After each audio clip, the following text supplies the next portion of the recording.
राधे राधे सभी भक्तों को जय श्री कृष्णा। स्वागत करती हूँ आपका मेरू कान्हा चैनल पर।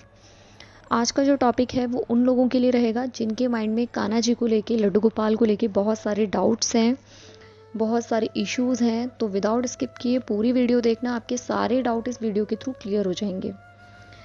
ठीक है, फर्स्ट टॉपिक हमारा रहेगा कि कुछ लोग कहते हैं लड्डू गोपाल जी की सेवा हमें दुख देती है। ठीक है, जब से गोपाल जी हमारे घर में आए हैं तब से हमारे घर में कलेश है, तो क्यों देती है लड्डू गोपाल जी की सेवा दुख?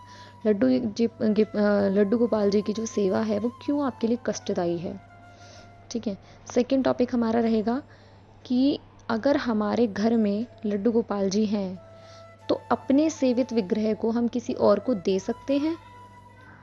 ठीक है, क्या सेवित विग्रह हम किसी को भेंट कर सकते हैं? थर्ड टॉपिक हमारा रहेगा कि लड्डू गोपाल जी से हमें कौन सा रिश्ता बनाना चाहिए, किस भाव से हमें उन्हें रखना चाहिए। तो हम फर्स्ट टॉपिक पे बात करते हैं। ठीक है, आप यदि ये कहते हैं कि लड्डू गोपाल जी की सेवा हमें दुख देती है तो रीज़न मैं बताती हूँ। अगर आपने गोपाल जी को अपने पुत्र की जगह दी है, ठीक है, पुत्र के स्थान पर बैठाया है, तो आप बिल्कुल कष्ट में आएंगे। ठीक है, आप जब उन्हें स्वयं लड्डू गोपाल जी को जाकर घर पे लेकर आए हैं, उन्हें पुत्र का स्थान दिया है, तो आप हो गई उनकी देवकी मैया। और ये तो हम सभी जानते हैं कि देवकी मैया जो थी वो कारावास में कितने साल तक रही थी, कितने कष्ट उठाए थे।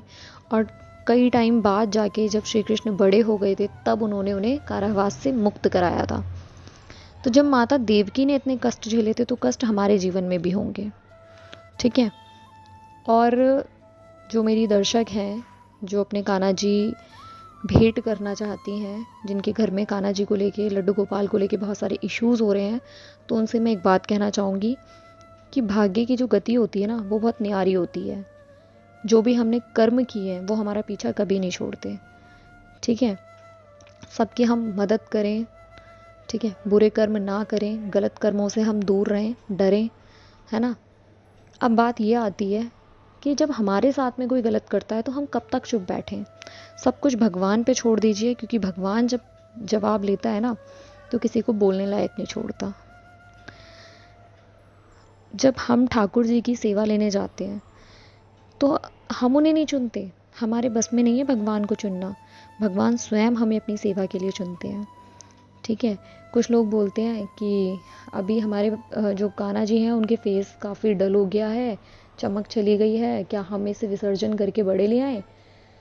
हमारे कान्हा जी बहुत छोटे हैं, इन पे कोई भी कपड़ा नहीं फबता है, तो हम बड़े कान्हा जी ले आए। अगर आप बड़े कान्हा जी लेना ही चाहते हो तो आप इन्हें विसर्जन की बात बार बार ना करें।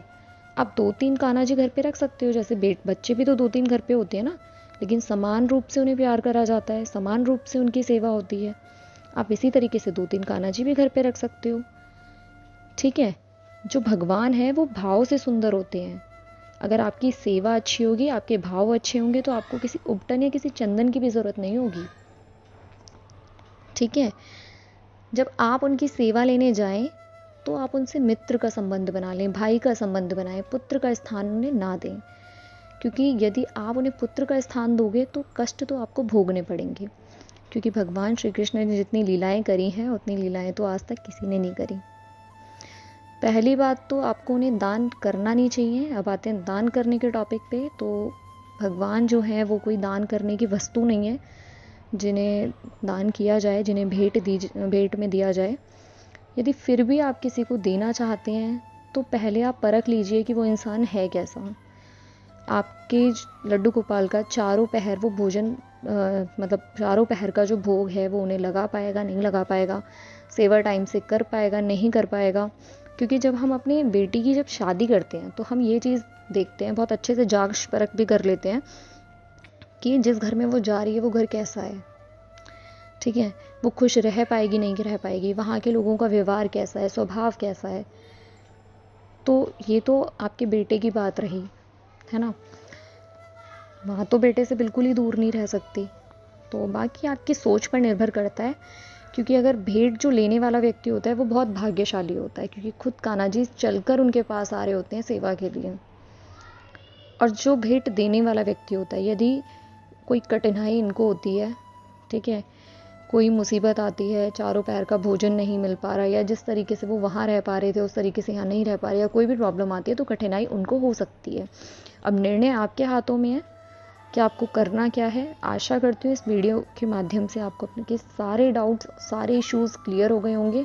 मिलते हैं नेक्स्ट वीडियो में। हरे कृष्णा, राधे राधे।